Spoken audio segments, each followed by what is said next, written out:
দয়াল, একবার তুমি কৃপা করো। দুটি নয়ন জলে ধুইয়ে দেব তোমার দুটি রাঙা চরণ। তুমি করিও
না জানি ভজন, আমি না জানি ভজন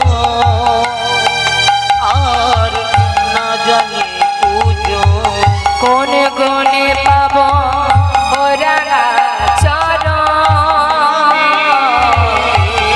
না জানি ভজন না জানি পুজো, কোন গুণে পাব ও দুটি চরণ।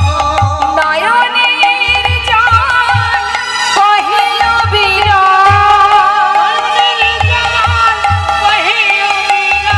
দুটি নয়নের জল বহিল বিরল।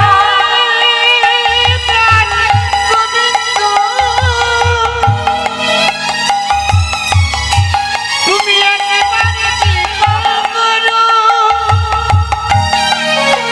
হরি বল হরি বল। ওহে করুণাময়ী কৃপাময়ী,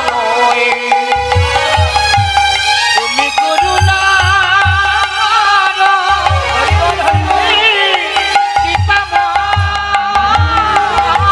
দুটি নয়নের জল বহিল বিরল, ও গো মানে না বারণ,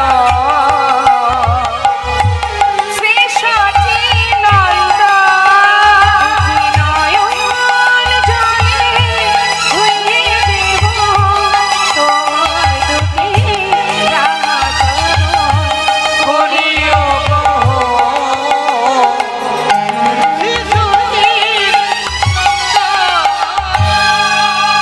আজ বৃন্দাসখী গোবিন্দকে দর্শন করবার জন্য, পাওয়ার জন্য রাধারানীর কাছ থেকে বিদায় নিয়ে চরণ ধুলি নিয়ে যাত্রা করলেন।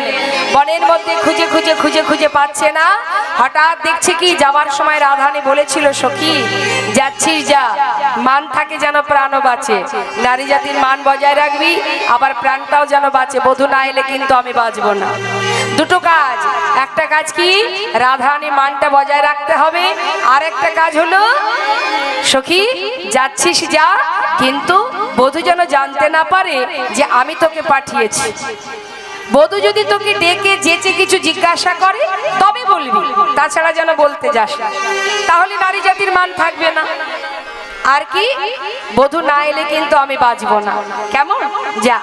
এখন সখীরা সবাই মিলে যুক্তি করে বৃন্দা সখীকে পাঠালো। এবার বৃন্দা সখী সারা জায়গা ঘুরে ঘুরে হঠাৎ দেখছে যে গোবিন্দ যমুনার ধারে রাধা নাম অঙ্কিত করে বসে বসে কাঁদছে। এদিকে রাধারানী বলে দিয়েছে যে তুই যেন আগে যেতে যেতে তার কাছে যাবি না।